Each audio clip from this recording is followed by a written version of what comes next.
ಕರುನಾಡ ಚಕ್ರವರ್ತಿ doctor Shivraj Kumar ಅಭಿನಯಿಸಿರುವಂತಹ Byrathi ರಣಗಳು ಚಿತ್ರದ release ದಿನ ಬಂದೇ ಬಿಡ್ತು. ಇದೀಗ ಭೈರತಿ ರಣಗಳು ಚಿತ್ರ BMS ನಲ್ಲಿ ಇತಿಹಾಸ ಸೃಷ್ಟಿಸಿದೆ. ಹಾಗಿದ್ರೆ ಭೈರತಿ ರಣಗಳು ಚಿತ್ರದ ಈ ಒಂದು ದೊಡ್ಡ ರೆಕಾರ್ಡ್ ಏನು? ಜೊತೆಗೆ ಭೈರತಿ ರಣಗಳು ಚಿತ್ರ ಶಿವರಾಜ್ ಕುಮಾರ್ ಅವರ ಹಳೆಯ ಒಂದು ಸಿನಿಮಾಕ್ಕೆ ಲಿಂಕ್ ಇದೆ. ಆ ಲಿಂಕ್ ಏನು, ಇದರ ಕಂಪ್ಲೀಟ್ ಡೀಟೇಲ್ಸ್ ನೋಡೋಣ ಬನ್ನಿ. ಕಳೆದ 28 ವರ್ಷದ ಹಿಂದೆ ಜನುಮದ ಜೋಡಿ ಚಿತ್ರ ರಿಲೀಸ್ ಆಗಿತ್ತು. ನವೆಂಬರ್ 15, 1996ರಲ್ಲಿಯೇ ಈ ಚಿತ್ರ ರಿಲೀಸ್ ಆಗಿತ್ತು. ಆಗ ಈ ಚಿತ್ರವನ್ನ ಜನ ತುಂಬಾನೇ ಚೆನ್ನಾಗಿ ರಿಸೀವ್ ಮಾಡಿತ್ತು.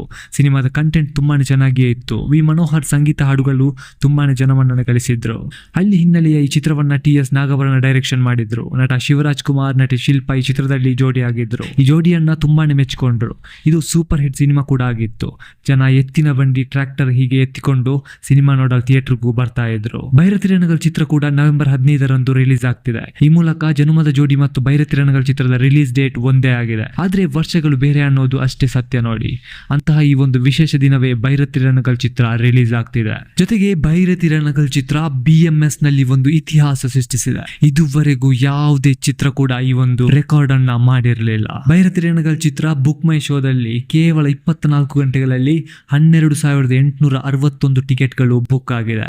ಈ ಒಂದು ರೆಕಾರ್ಡ್ ಹೇಳುತ್ತೆ ಭೈರತಿ ರಣಗಳು ಚಿತ್ರ ಬ್ಲಾಕ್ ಬಸ್ಟರ್ ಅಂತ. ಈ ಸುದ್ದಿ ಹರಿದಾಡ್ತಿದ್ದಂತೆ ಅಭಿಮಾನಿಗಳು ಸಂಭ್ರಮಿಸುತ್ತಿದ್ದಾರೆ. ಭೈರತಿ ರಣಗಳು ಚಿತ್ರವನ್ನ ಡೈರೆಕ್ಟರ್ ನರ್ತನ್ ನಿರ್ದೇಶನ ಮಾಡಿದ್ದಾರೆ. ಈ ಚಿತ್ರದಲ್ಲಿ ಭೈರತಿ ರಣಗಳು ಯಾರು, ಹೇಗೆ ಭೈರತಿ ರಣಗಳು ಆದ್ರು ಅನ್ನೋ ವಿಚಾರ ಕೂಡ ರಿವೀಲ್ ಆಗುತ್ತೆ. ಆದ್ರೆ ಇದು ಮಫ್ತಿ ಚಿತ್ರದ ಪ್ರೀಕ್ವೆಲ್ ಚಿತ್ರ ಅನ್ನೋದು ಕೂಡ ಅಷ್ಟೇ ಸತ್ಯವಾದ ಮಾತಾಗಿದೆ. ಭೈರತಿ ರಣಗಳು ಚಿತ್ರ ಕನ್ನಡದ ಮೊದಲ ಪ್ರೀಕ್ವೆಲ್ ಚಿತ್ರ ಆಗಿದೆ. ಈ ಮೂಲಕ ಭೈರತಿ ರಣಗಳು ಚಿತ್ರ ಈ ವಿಚಾರದಲ್ಲೂ ಕೂಡ ವಿಶೇಷವಾಗಿ ಕಾಣಿಸುತ್ತೆ. ಭೈರತಿ ರಣಗಳು ಚಿತ್ರದಲ್ಲಿ ರುಕ್ಮಿಣಿ ವಸಂತ್ ಇದ್ದಾರೆ, ಛಾಯಾ ಸಿಂಗ್ ನಟಿಸಿದ್ದಾರೆ. ಸಿಂಗ ಪಾತ್ರದಲ್ಲಿ ಮಧು ಗುರುಸ್ವಾಮಿ ಇದ್ದಾರೆ. ವಿಲನ್ ರೋಲ್ ನಲ್ಲಿ ಬಾಲಿವುಡ್ ನಟ ರಾಹುಲ್ ಬೋಸ್ ಇದ್ದಾರೆ.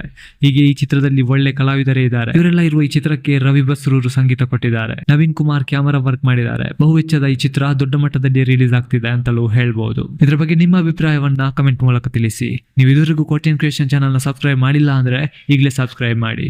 ಫಿಲ್ಮ್ ರಿಲೇಟೆಡ್ ಎಲ್ಲ ಲೇಟೆಸ್ಟ್ ನ್ಯೂಸ್ ಈ ಚಾನಲ್ ನಲ್ಲಿ ಆಗ್ತಾ ಇರ್ತೀನಿ. Thank you for watching.